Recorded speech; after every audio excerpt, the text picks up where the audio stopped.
Assalamualaikum warahmatullahi wabarakatuh. Perkenalkan, nama saya Zara Tunisa dengan NIM 2002-2040. Saya anggota dari kelompok 7 dalam mata kuliah Administrasi dan Supervisi Pendidikan. Pada video kali ini, saya akan menjelaskan atau mempresentasikan materi tentang administrasi layanan khusus. Berikut cuplikannya. Cekedot. Berikut yaitu administrasi layanan khusus. Apa sih yang di sini maksud dengan administrasi layanan khusus? Administrasi layanan khusus itu ada beberapa menurut para ahli. Yang pertama, menurut Deskita dan Afriansyah pada tahun 2016, administrasi sering juga disebut dengan sebagai manajemen. Manajemen merupakan alat untuk mencapai tujuan yang diinginkan. Menurut Komar Amalik ada 2006 dan buku Deskita dan Afriansyah, yaitu suatu kegiatan atau usaha yang membantu, melayani, mengarahkan, atau mengatur semua kegiatan yang dalam mencapai suatu tujuan. Kedua, menurut Zulkarnain pada 2016, manajemen layanan khusus di suatu sekolah merupakan bagian penting dalam manajemen berbasis sekolah atau MBS. Sekolah merupakan salah satu sarana yang dapat digunakan untuk meningkatkan kualitas bangsa Indonesia. Sekolah tidak hanya memiliki tanggung jawab dan tugas untuk melaksanakan proses pembelajaran dalam mengembangkan ilmu pengetahuan dan teknologi saja, melainkan harus menjaga dan meningkatkan kesehatan baik jasmani maupun rohani peserta pendidik. Selanjutnya, menurut Putra Adi pada tahun 2016, manajemen layanan khusus di sekolah pada dasarnya dibuat untuk mempermudah atau memperlancarkan pembelajaran, serta dapat memenuhi kebutuhan khusus siswa di sekolah. Pelayanan khusus diselenggarakan di sekolah dengan maksud untuk memperlancar pelaksanaan pengajaran dalam rangka pencapaian tujuan pendidikan di sekolah. Pendidikan di sekolah antara lain juga berusaha agar peserta didik senantiasa berada dalam keadaan baik di sini menyangkut aspek jasmani maupun rohani. Selanjutnya itu jenis-jenis layanan khusus dan pengelolaannya. Ada beberapa bentuk layanan khusus yang ada di sekolah, antara lain yaitu pertama, pustaka. Ada beberapa jenis perpustakaan di sekolah yang pada dasarnya disesuaikan dengan jenjang atau tingkat sekolah yang bersangkutan.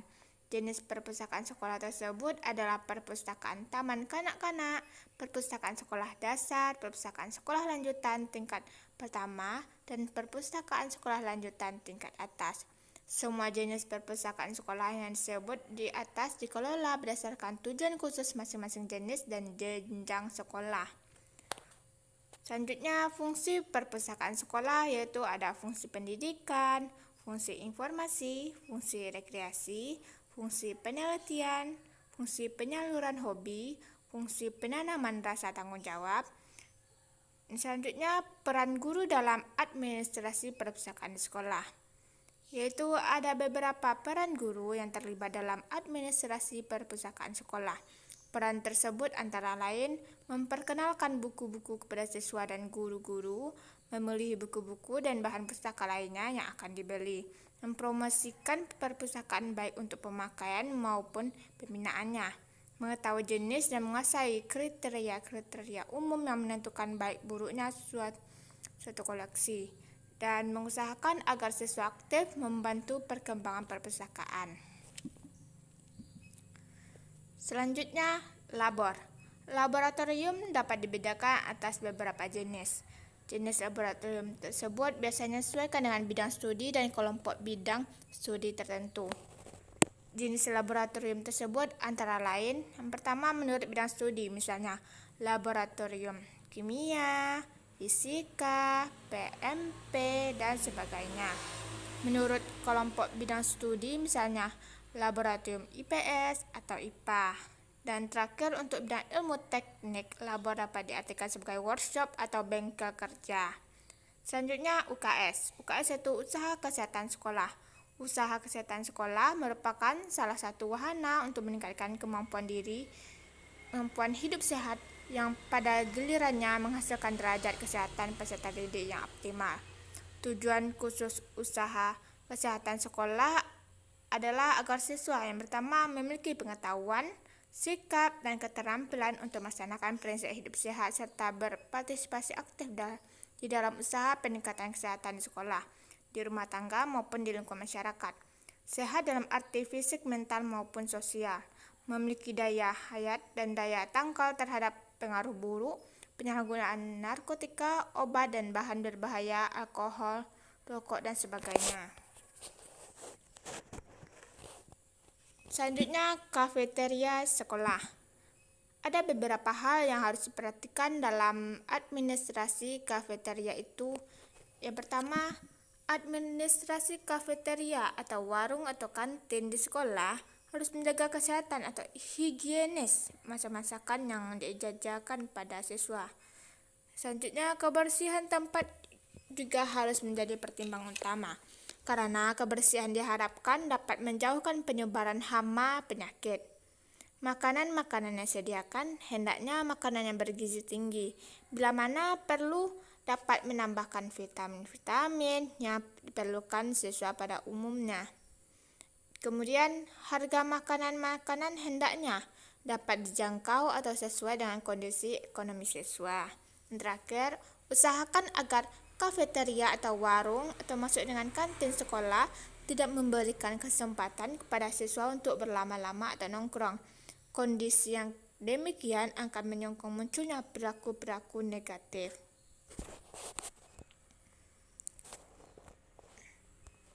Kemudian ada sarana ibadah.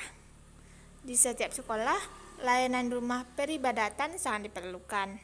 Layanan rumah peribadatan merupakan sebuah layanan yang diberikan sekolah dengan maksud agar layanan tersebut bisa digunakan untuk beribadah maupun melaksanakan kegiatan keagamaan lainnya, serta bisa membentuk kerohanian bagi peserta didik khususnya pada pihak sekolah lainnya pada umumnya, agar bisa menjadi manusia yang baik dan beriman.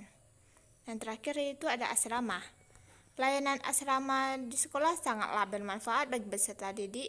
Di antaranya, tugas sekolah dapat dikerjakan dengan cepat dan sebaik-baiknya, terutama jika berbentuk tugas kelompok. Setiap tingkah laku peserta didik dapat diawasi oleh petugas asrama dan para pendidik. Dan jika di antara mereka peserta didik mengalami kesulitan, misalnya kiriman orang tua terlambat, dapat saling membantu.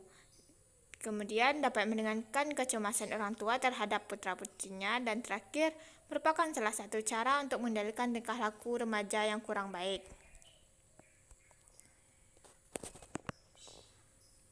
Selanjutnya, koperasi. Koperasi adalah suatu perkumpulan yang beranggotakan orang-orang atau badan-badan yang memberikan masuk dan keluar sebagai anggota, dengan bekerja sama secara kekeluargaan menjalankan usaha untuk mempertinggi kesejahteraan jasmaniah para anggotanya. Tersebut mengandung unsur-unsur bahwa perkumpulan koperasi bukan merupakan perkumpulan modal, bukan akumulasi modal, akan tetapi persekutuan sosial, sukarela untuk menjadi anggota, netral terhadap aliran dan agama. Tujuannya untuk mempertinggi kesejahteraan jasmaniah anggota-anggota dengan kerjasama secara kekeluargaan. Dan ada yaitu selanjutnya ada transportasi. Sarana transportasi bagi peserta didik merupakan sarana penunjang untuk kelancaran proses belajar mengajar. Peserta didik akan merasa aman dan dapat masuk atau pulang dengan waktu yang tepat. Transportasi yang diperlukan terutama bagi peserta didik di tingkat prasekolah dan sekolah dasar. Penyelenggaraan transportasi sebaiknya dilaksanakan oleh sekolah yang bersangkutan atau pihak swasta. Selanjutnya, apa sih peran guru dalam administrasi layanan khusus? Yang pertama itu, peran guru itu keterlibatan guru dalam administrasi perpustakaan, misalnya memperkenalkan buku-buku kepada siswanya. Selanjutnya, mengetahui jenis dan menguasai kriteria umum yang menentukan baik buruknya suatu koleksi buku-buku perpustakaan, dan mempromosikan perpustakaan baik pemakaian maupun untuk pembinaannya.